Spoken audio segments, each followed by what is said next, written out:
Third man up, fine leg up. That'll be four.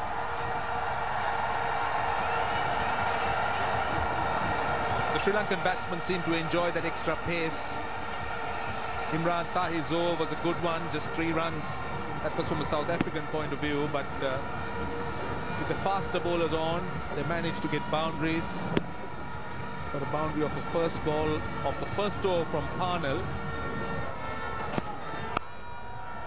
Too wide. Not a good delivery, that. Free hit really, and Matthews accepts 4 runs. Well, with the power plays, the fielders up. As Pommy said, you can't afford to bowl outside the line of the stumps. And that was too wide, definitely too wide, and short as well. So Angelo Matthews just on top of it, making sure that he hit the gap. And this outfield is so good that he gives maximum value for shots like that. Hitting against the breeze. Look at that drift. And he certainly was looking to go over square leg, which he did. There is no fieldsman on the boundary, so it's a safe shot. So he didn't have enough power, simply because of the strong breeze that we've been having throughout the day. But in the end, a very effective shot from Priyanjan. And that's the edge and gone. McLaren gets the breakthrough. The partnership comes to an end. Had a bit of bounce and also got closer to him as he was attempting to cut it. He was looking to roll his fingers on top of it, and again that slow bouncer, and that's what did Priyanjan. Didn't have pace to work with, and in the end a thin edge, straightforward catch to de Kock. He's gone for 30, 234 for 6. Top shot.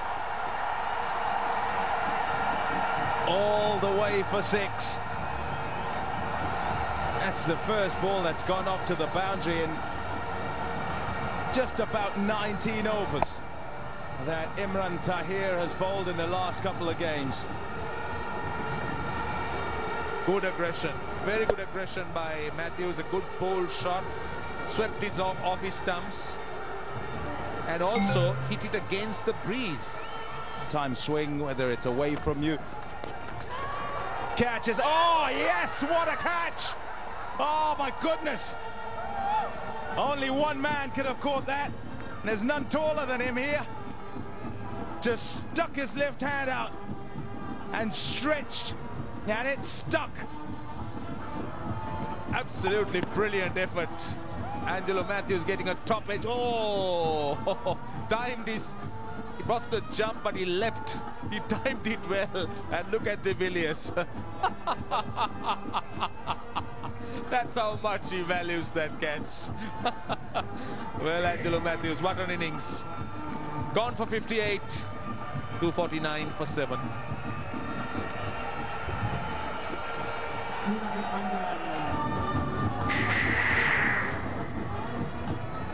Rangana Herath into the side today for his bowling. Bowled really well, and he's here because of this super catch. He did jump too.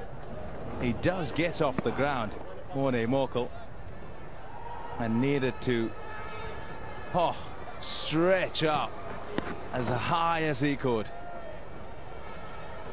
and it was over him really when he gets it. Only the 6'5" Morne Morkel could have got there. A kiss for his troubles.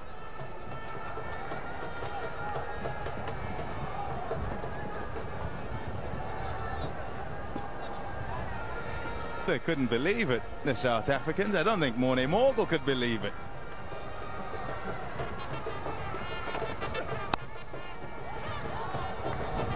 So McLaren 3 for 250 has come up. Cracked that away. That's gone nicely back for the square over the top of JP Duminy for a boundary. They might as well have a bit of a depth here. They need to get that run rate back to something that's going to perhaps work. Yeah, Saranaka certainly got on top of that very nicely. Got the gap as well. Raced out to the boundary. They'll need a few more of those. Yeah, Morkel back into the attack. So got back and he's taken the catch. That's a very good catch indeed for Quinton de Kock. Obviously an early call from him. He's got the gloves on. He's expected to go and call for those catches. And that's another wicket and Morkel strikes. Yes, Devya. So Rangan Herat trying to heave that on the onside and got the edge. Quinton de Kock running backwards, took a good catch. And Sri Lanka lose their 8th wicket with Herat going pretty early indeed for 1. And Sri Lanka 257 for 8.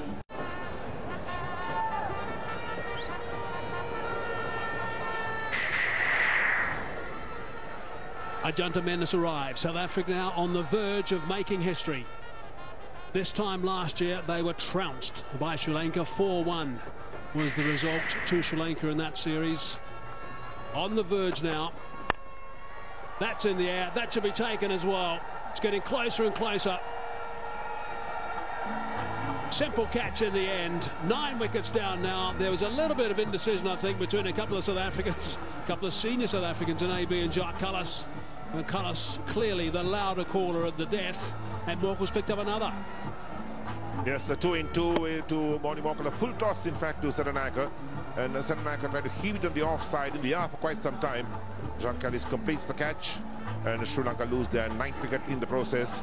Saranaka goes, and he goes for 13. Sri Lanka 257 for 9.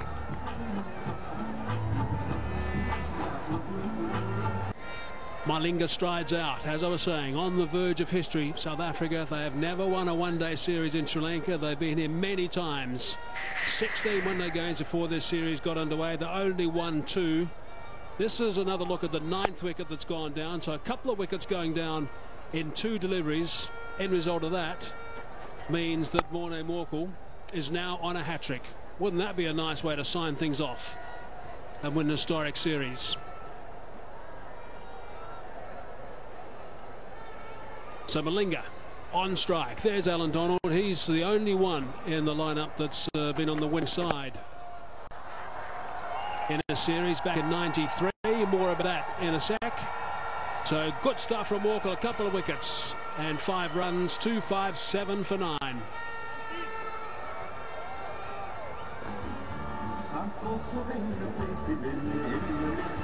Bowled superbly today.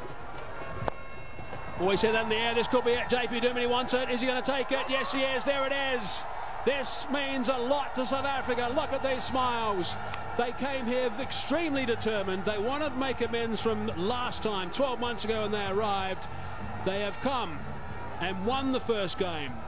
Defeated in the second. Had to do it the hard way. Now they've done it. Congratulations to South Africa on winning their first one-day series in Sri Lanka. Yes, there we are. So Malinga trying a big heave and didn't quite get hold of it. And Duminy running backwards wanted the catch.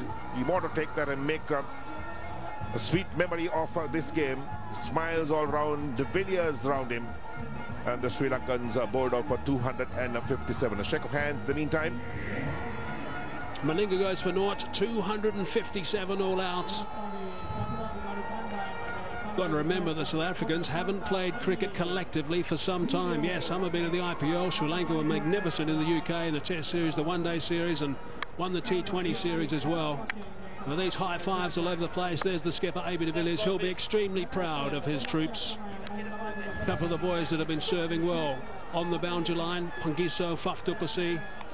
At this, there you go. There's a little congratulation, a little pump of the fist from AB de Villiers. That's an indication of how much this means to this side. Yes, as the Sri Lankans come down with a shake of hands, and he'll stay in himself. Hashim Amla, he'll be very happy the way things have gone for him. And AB de Villiers, what innings he played today. He led from the front and certainly put the Sri Lankan bowlers to the sword, more or less. Fine innings from him. Can't forget Quinton de Kock's contribution as well in the batting. Overall, the South Africans outplayed the Sri Lankans totally today. Yeah, they certainly did. There's Angelo Matthews. He'll be disappointed. Jacques Cullis is, I'm sure, a little disappointed, but he'll be delighted. He's been coming here a long, long time, as Jacques Cullis, to taste success. He's now done it. Would have liked to have contributed more. Kumar Sangakkara will be dejected. But nice to see the interaction from the teams. There's one of the stars from today, Quinton de Kock, picking up his 5th One Day International 100, his 4th One Day International 100 in his last 6 knocks. We've got a couple of tough test matches to come. Let's not forget that. That's going to fire up the Sri Lankans as well. One in Galle, one in Colombo. But this one has been wrapped up. The 3rd and final one day in the series. Sri Lanka all out for 257. And as we look at the main contributors, it's just Angelo Matthews really with his 58. By the time he arrived, it was pretty much too late also because of the massive score that South Africa scored batting first. Brownson picked up 30, but right at the top, they needed a start. That's what they needed. Pereira 37, Dilson 30. The opening stand for South Africa was 118. The opening stand for Sri Lanka was 57, and they were going at some. 107 for 1 they were, and flying when the next wicket fell with 107 on the board, and then it went downhill pretty suddenly. Good work from South Africa to come back. Right, there's the bowling card, and there's 10 expensive. There's 7 overs. Morny Walker 2 for 49. He picked those 2 wickets up in consecutive balls, but then the brilliant catch he had just before then. Parnell 1 for 38. McLaren again outstanding 3 for 37. Imran Tahir, look at those figures, 10 overs, 1 for 29. And Dumini 2 for 43. Yeah, there's certainly some South African bowlers there, performers that can be very pleased as you look back on the match summary. Massive total. Some special batting from de Kock, some magnificent batting from A.B. de Villiers with his 17th One Day International 100. Not too much in the wickets column, and Malinga again getting some tap, which really put Sri Lanka on the back foot. And in reply, Sri Lanka all out for 257 with Matthews the top scorer, and certainly McLaren